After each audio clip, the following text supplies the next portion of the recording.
Welcome to EchoShade, where history whispers its darkest secrets and forgotten stories. The English dawn broke faintly across the cold stones of the royal palace, but Catherine of Aragon, daughter of Spain, princess of a global empire, future queen of a kingdom that would test her spirit beyond human endurance, did not notice the chill.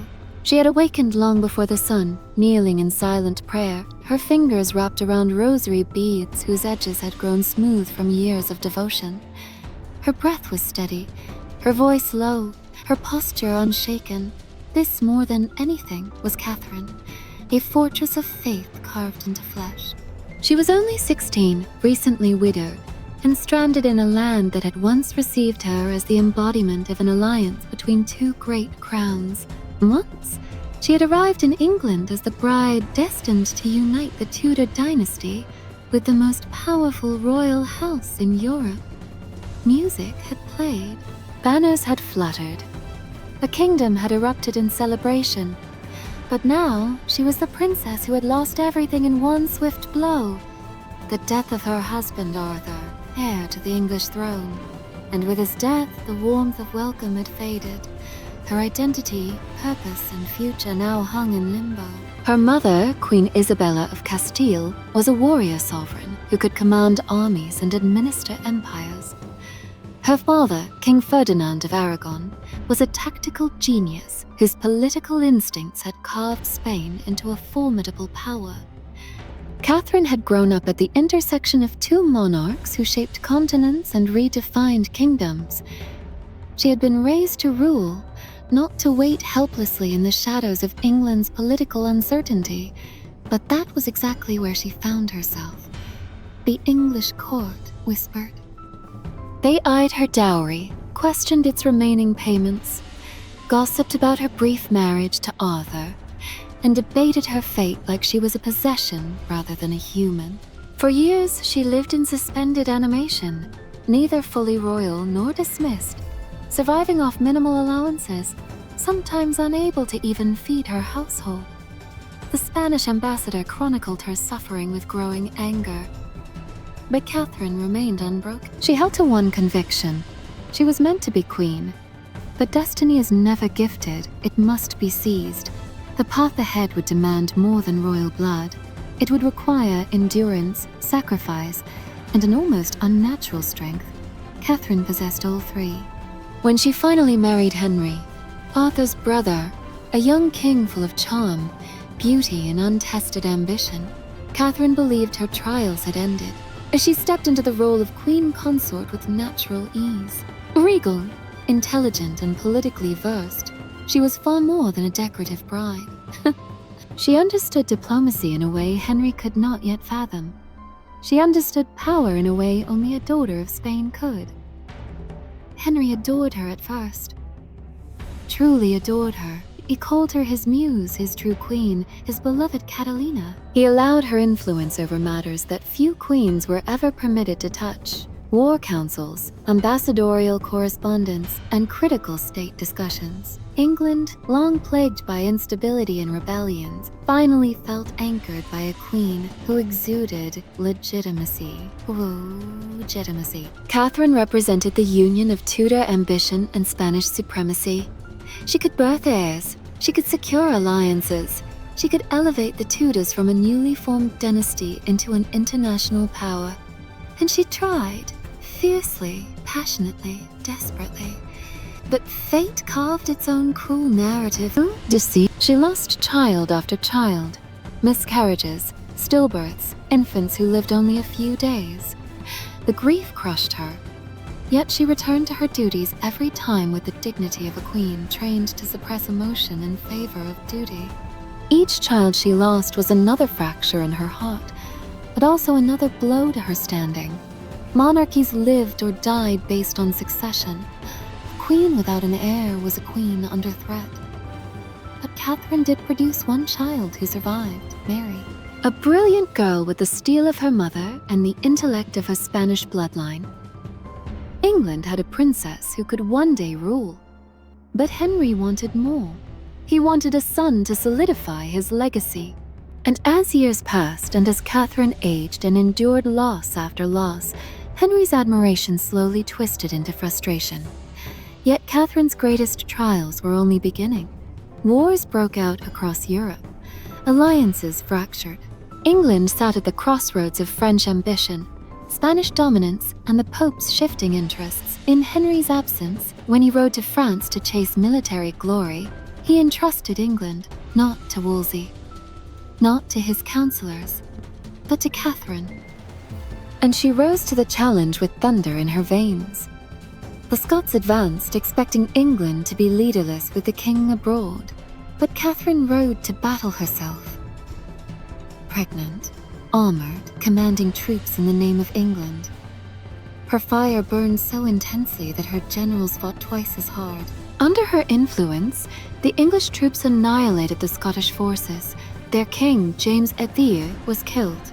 Catherine sent Henry the bloodied coat of the fallen king as proof of her victory. This was Catherine the world rarely speaks of, not the abandoned wife, not the wronged queen, but the warrior sovereign. England called her their savior. Chroniclers praised her strategic brilliance. The victory at Flodden cemented her legacy as a queen capable of ruling in her own right. But even triumph could not shield her from the storm that had already begun forming in Henry's mind. Henry grew obsessed with having a son. Parliament debated. Advisors plotted. Henry convinced himself that his lack of male heirs was divine punishment for marrying his brother's widow. He convinced himself of this so deeply that he tore the fabric of England apart to escape his marriage. Catherine refused to comply. To Henry, she was now the obstacle. To Catherine, Henry was breaking the vows they had sworn before God. She fought not for power, not for position, but for truth. She defended the legitimacy of her daughter. She defended her marriage. She defended her place in a kingdom she helped stabilize, and the people of England adored her for it. They saw her humility. They saw her piety. They saw her courage. They saw a queen wronged by her own king.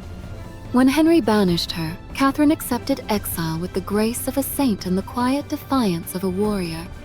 Even stripped of her jewels, her rank, her court, and eventually access to her daughter, she did not bend.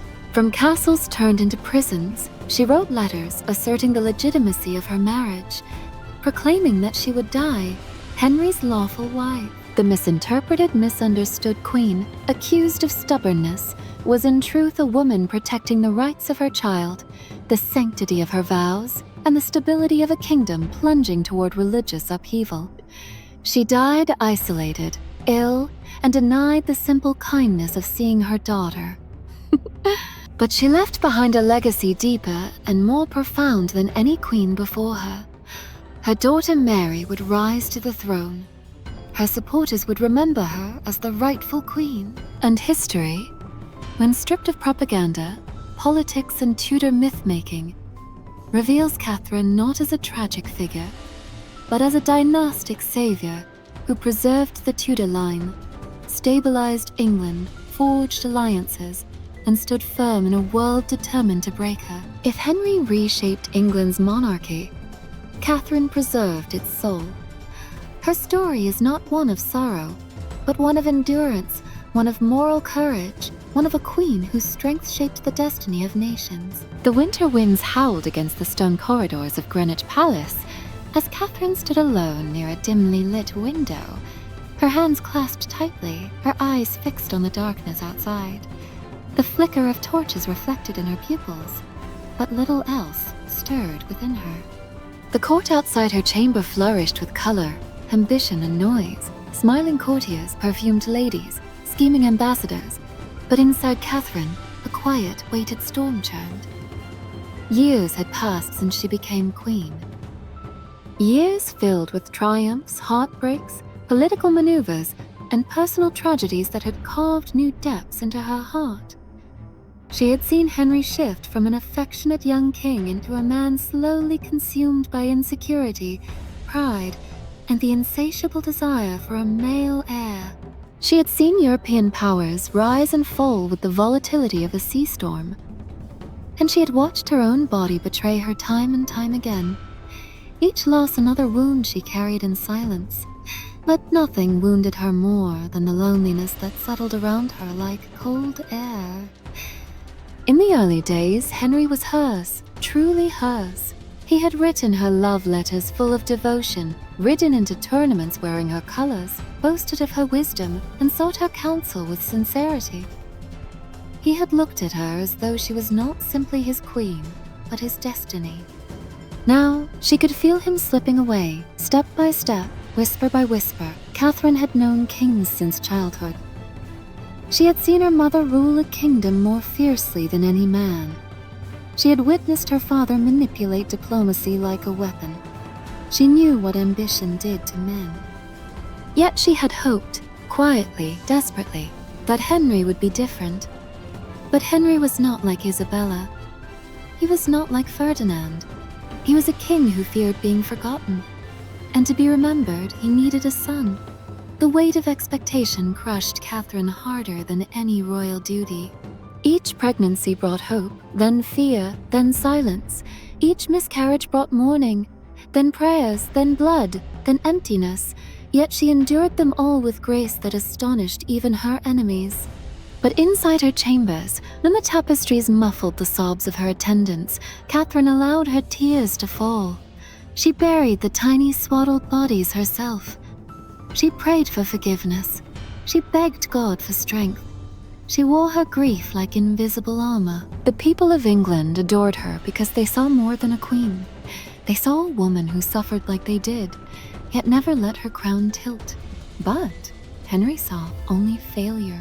In the 5th year of her queenship, the court buzzed with the news of her most devastating loss, the infant prince who lived only a few weeks. For Catherine, the tiny child had been a miracle, a sign that her body had not abandoned her, that God had not forsaken her.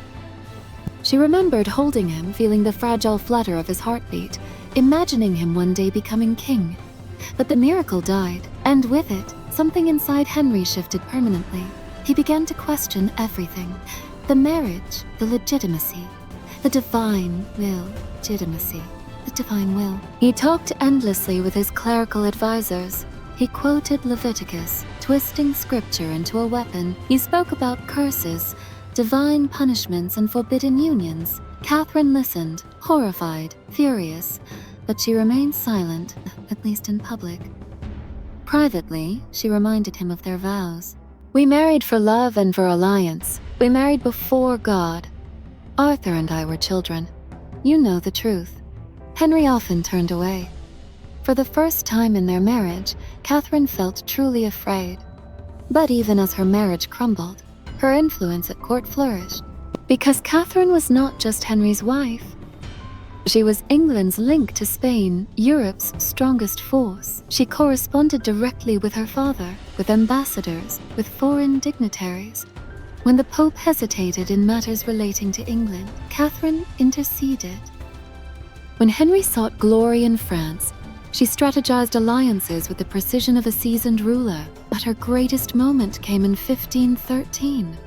When Henry marched off to war, England held its breath. The Scots, loyal to France, prepared to invade the moment the king left the country. The council panicked. The advisors bickered, lords doubted, but Henry entrusted Catherine with the regency. He could not have chosen better. Catherine stepped into power with the composure of a monarch born to command. She donned armor, light, elegant, but symbolic of authority. She rode across the country raising troops. She inspected defenses. She encouraged the armies with her calm voice and unshaken certainty. At Flodden, England crushed Scotland. The Scottish king fell in battle. And Catherine, with quiet triumph, sent Henry not a poem nor a letter, but the blood-soaked coat of the fallen king. The gesture shook Tudor England. A queen had protected the realm. A queen had led in the king's absence. A queen had proven her worth beyond doubt. Yet even victory could not shield her from fate. As Catherine aged, she began to feel the slow erosion of her influence. Not publicly, not yet, but in the private chambers where real power shifted. Henry's gaze lingered less. His affection cooled, his patience thinned, and around him a new generation of women fluttered like brightly colored birds, displaying their youth, their wit, their ambition. One woman in particular caught Henry's eye: Anne Boleyn. Catherine had known Anne since her childhood in the Spanish Netherlands. She had served under Queen Margaret of Austria, polished in European sophistication, molded by continental court culture. Anne was not like other English ladies. She was sharp, observant, cunning, educated, and fiercely ambitious. A flame disguised as a flower. Catherine felt the change long before Henry spoke a word. She felt the silence in rooms where there once had been laughter. She felt the distance in phrases that once were tender. She felt the invisible walls rising between them, told and cold. And then Henry declared his intention. He wanted annulment. He wanted freedom. He wanted a new wife. He wanted a son. Catherine listened, her face still, her spine straight, her hands folded neatly, but her heartbeat thundered. She answered with the dignity of a queen and the fire of a woman betrayed. I am your wife. I am your lawful queen. Before God and all of Europe, our marriage is true. Henry began a war, not with swords, not with armies, but with theology, diplomacy, manipulation, and courts. The proceedings dragged on for years. Europe watched. The Pope hesitated. Catherine stood alone in the center of a storm that would redefine the world. The Blackfriars trial in 1529 became the theater of her greatest act of courage. Before a room filled with nobles, lawyers, ambassadors, and judges, Catherine walked calmly toward Henry. My lord, I take God to be my witness that I have been to you a true and humble wife. She spoke of her loyalty. She spoke of her innocence. She spoke of their shared years. She spoke of the daughter she had given him. She spoke of his betrayals without mentioning his name. And then, with extraordinary boldness, she walked out, refusing to recognize the court assembled to judge her. It was a masterstroke. The people of England exploded in support. The Pope was shaken. Henry was humiliated. Catherine had fought not with force, but with truth. And truth had power. But in the end, Henry was king. Kings did not lose. When the Pope refused to grant the annulment, Henry tore England from Rome. He created a new church. He made Anne Boleyn his queen. And Catherine was stripped of everything. Her title, her residence, her jewels, her servants, her dignity, and eventually even her daughter. Yet she did not surrender. She refused to accept any title but queen. She refused to sign anything that made Mary illegitimate. She refused to believe Henry's love for her had completely died. She refused to bend before a storm meant to break her. Henry feared her resolve and despised her endurance. Europe admired her defiance. England loved her still. Now exiled to remote castles with freezing walls and damp floors, Catherine carried her suffering with a serenity that frightened her enemies. A queen who once commanded armies now slept on coarse linens. The queen who once dined on silver platters now ate plain bread. The queen who once held the heart of a king now lived in the shadows of his anger. Yet she remained a queen in every breath, every word, every moment. Her ladies, few allowed to stay with her, watched her pray for hours. They saw her fingers tremble not from fear, but from fatigue and illness. They heard her whisper her daughter's name at night. They saw her smile gently even when her strength faltered. She wrote letters to Henry filled with grace, not accusation. Letters reminding him of their years together. Letters asking for her daughter. Letters pleading only for justice, not mercy. Henry refused time and time again, and Anne worked tirelessly to ensure mother and daughter remained apart. But Catherine's legacy did not fade in exile. Diplomats whispered her name with reverence. Ambassadors sent secret letters promising support. Spanish nobles argued that her suffering dishonored the empire. English commoners prayed for their queen. Even nobles loyal to Henry admitted privately that Catherine was blameless. Because Catherine represented something Anne could never possess: royal legitimacy, moral authority, unshakable dignity. Catherine did not need a throne to be powerful. She was powerful because she refused to be anything less than the queen she was born to be. As the years dragged on, her health deteriorated. Pain settled into her bones. A slow sickness grew inside her, eating away at her strength. She felt it. She knew it. But she did not fear death. Her only sorrow was Mary. She wrote to her daughter constantly, urging her to stand firm, to obey God above all, to remain strong, to believe in her rightful inheritance. Mary treasured those letters like sacred relics, and letters like sacred relics. In her darkest hours, Catherine prayed not for deliverance, but for her daughter's future.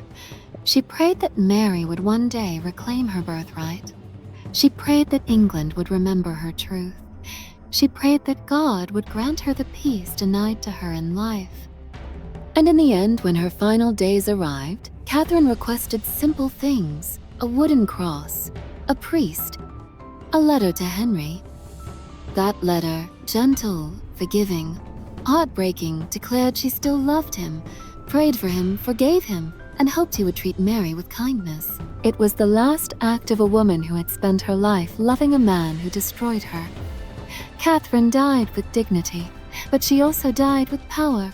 For her daughter Mary would become queen, her enemies would fall, her name would be remembered with honor. Her story would outlive Henry's pride and Anne's ambition. Catherine of Aragon, misunderstood, mistreated, exiled, ultimately shaped England more profoundly than any woman of her era. She saved the Tudor dynasty. She preserved its legitimacy. She stabilized its crown. She defended its borders. She inspired generations. She endured where others would have broken. And her memory would rise from the ashes of oppression to become a symbol of unwavering strength. The winter that followed Catherine's death settled over England like a shroud. It was not merely the cold that crept through the land.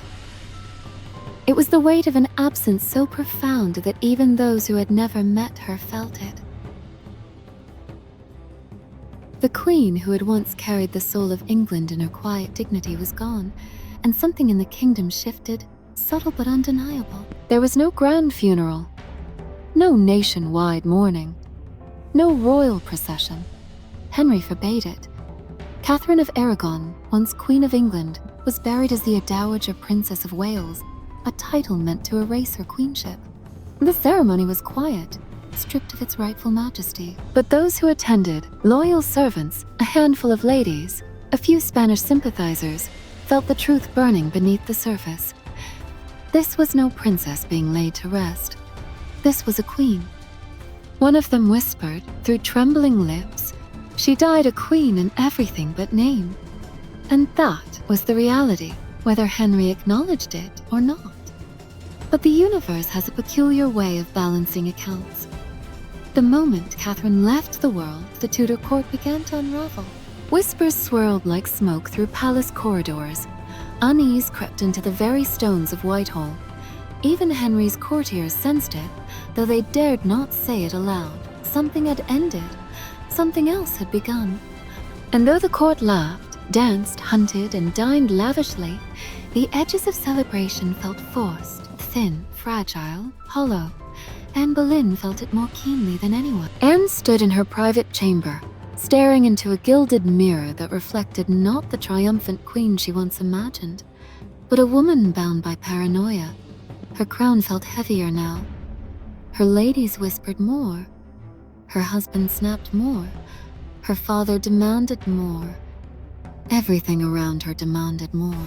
But no matter how much she gave, she remained haunted by a single truth. She had built her throne on a broken vow, and the ghost of Catherine of Aragon, calm, righteous, unshakable, stood invisibly behind her, unmovable, unforgotten. Anne had fought like a lioness to win Henry. She had used charm, wit, intelligence, and an ironclad refusal to become another fleeting mistress. She had convinced Henry he had been cursed. She had dangled hope like bait, promising him sons and dynasty and glory, and Henry had believed her. But now, the promises were cracking. After years of defiance, political upheaval, and religious war, Anne had given birth not to a son, but a daughter, Elizabeth. A brilliant child, yes, but Henry wanted a male heir. And with each passing month, Anne's womb betrayed her just as Catherine's had. One miscarriage, then another, then another. Each loss was like a bell tolling in the distance. Anne felt the shadow of Catherine's legacy looming larger every day. Catherine had been loved by the people. Catherine had been respected across Europe. Catherine had been resilient, faithful, unwavering. Anne, despite her beauty and ambition, could not rival the moral gravity Catherine carried effortlessly. Henry felt it too. Whenever he looked at Anne, something in his eyes shifted. Disappointment, resentment, and slowly, a growing disgust. She had been fire. Now he saw ashes. She had promised immortality. Now she delivered uncertainty. And worst of all, Anne sensed Henry's wandering gaze drifting toward other women, simple, soft-spoken, compliant women who did not challenge him, who did not remind him of the queens he had wronged. One name whispered more often than others, Jane Seymour. Anne tried to ignore it at first. But soon she felt the ice-cold certainty. History was repeating itself. She had become Catherine's shadow, living the tragedy she once helped inflict. Meanwhile, Mary, Catherine's daughter, lived in a different kind of prison. Not stone walls, but injustice. She had been stripped of her title, declared illegitimate, forced into servitude beneath her infant half-sister Elizabeth. She lived under constant surveillance, threatened, humiliated, punished for letters she wrote, tears she shed, prayers she whispered.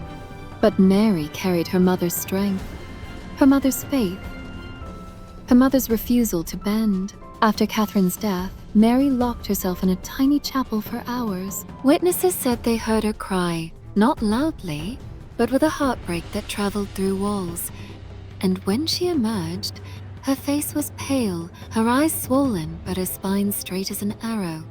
She whispered only one sentence, "And my mother died a queen, and so shall I." Those words, quiet, calm, prophetic, would one day shake the entire kingdom. But England was not yet ready for Mary's rise. For now, the court was a battlefield of ambition, fear, and paranoia. Henry moved through his palace with the air of a king who believed himself wronged by fate, cursed by God, betrayed by the women he loved. He attended feasts, ordered new tapestries, planned masks, yet he was restless. His conscience, if it still existed, was troubled by something deeper than politics. For even Henry, in his most private moments, felt a strange ache when he remembered Catherine. He did not speak of her. He did not allow her name to be uttered. But memories are stubborn things. At night, when the noise of the court died and only the crackling of fire remained, he would see her, not the exiled woman he abandoned, but the queen who once prayed for him, advised him, fought for him, loved him, and sometimes against his will he felt regret. But regret was a luxury Henry VIII could not afford. So he buried it beneath anger, pride, and denial. As Anne's hold over Henry weakened, the political vultures began circling. The Seymour family positioned themselves carefully. Conservative nobles whispered about restoring Princess Mary. Foreign ambassadors watched eagerly. Even Cromwell, Anne's former ally, began plotting her downfall. And through all this, the memory of Catherine of Aragon continued to influence England like an invisible force. Catherine's death had not ended her story. It had ignited the next phase of it. To many, she was now a martyr, a symbol of truth, a queen wronged by tyranny. Women prayed at night for her soul. Men spoke her name with reverence. Peasants whispered that her death had cursed Anne Boleyn. Monks claimed miracles in her memory. Europe saw her as the rightful queen of England. Even Anne's own ladies began wearing tiny pieces of cloth inside their sleeves embroidered with Catherine's emblem. A silent rebellion against the new order. Anne saw it all, and each small act of loyalty toward Catherine tightened the knot around her own neck. She could not escape Catherine's shadow. She could not erase Catherine's memory. She could not destroy Catherine's daughter. The more she tried, the more England resisted, and Henry grew tired of the chaos. When Anne miscarried again, this time a male child, the shockwave was immediate. Henry did not comfort her. He did not mourn. He simply turned and walked away. It was over. Anne felt it in her bones, deep and cold. Within weeks, meetings were held in secret. Within days, accusations were drafted. Within hours, arrests were made. Anne was charged with adultery, treason, and witchcraft. Charges so absurd that even her enemies smirked at the dramatic exaggeration. But Henry needed her gone, and England's laws bent easily under a king's will. Anne was imprisoned in the Tower of London, the same place she once dreamed of entering as queen. She was executed on a cold morning, her neck severed cleanly by a foreign swordsman. She died trembling, whispering prayers, her last breath fading into the same wind that once carried Catherine's prayers. Henry wore white the day of her death. But the people did not celebrate. They remembered Catherine. They remembered her suffering. They remembered her warnings. And some whispered that Anne's end was not justice, it was retribution. Jane Seymour replaced Anne almost immediately. Soft, mild, quiet, compliant. Everything Catherine had never been, and everything Anne had refused to be. One night, while adjusting her gown, she whispered to her maid, "Sometimes I feel her eyes on me. Queen Catherine's." The maid shuddered, because everyone knew Catherine's story was not finished. Her legacy lived in Mary, her dignity lived in memory, her truth lived in the conscience of England. And one day, her daughter would rise. As years passed, Henry grew older, heavier, angrier. His leg ulcer worsened, his smiles faded. His nights grew darker, louder with groans of pain and haunted dreams. And sometimes, in the flickering candlelight of his private chambers, he would whisper words no one else heard. A Catalina, the name he once spoke with love. He never spoke Anne's name. He rarely spoke Jane's. But Catherine remained a wound that refused to heal. Mary endured hardship after hardship. Political isolations, imprisonments, threats, betrayals. But she held on to a single burning purpose, to live in a way that honored her mother. Everything Catherine taught her, courage, faith, strength, endurance, became Mary's armor. And though she remained quiet on the surface, her mind burned with determination. She waited. She watched. She survived. And when Henry died and his fragile succession collapsed into chaos, Mary rose like a storm long foretold. England looked to her with desperate hope. Europe watched with fascination. Even her enemies saw something inevitable, unstoppable. Mary rode to London amid roaring crowds, crowds who shouted the name she had carried in her heart since childhood. Long live the Queen! In that moment, Catherine's legacy completed its circle. The daughter of the Queen Henry tried to erase, now sat on the throne of England. And the bloodline Catherine fought to protect became the ruling bloodline of the nation. Catherine had now entered a phase of her life where every breath she took was an act of silent rebellion. Her chambers were no longer decorated with vibrant tapestries, Spanish silks, and warm tones of Al-Andalus embroidery. Instead, they began to resemble a battlefield. Cold stone, stark silence, and an ever-present circle of suspicious eyes. Even the servants who once adored her approached with hesitation. Because now, Catherine wasn't just a queen. She, you said. Part 4, LecoChat GPT.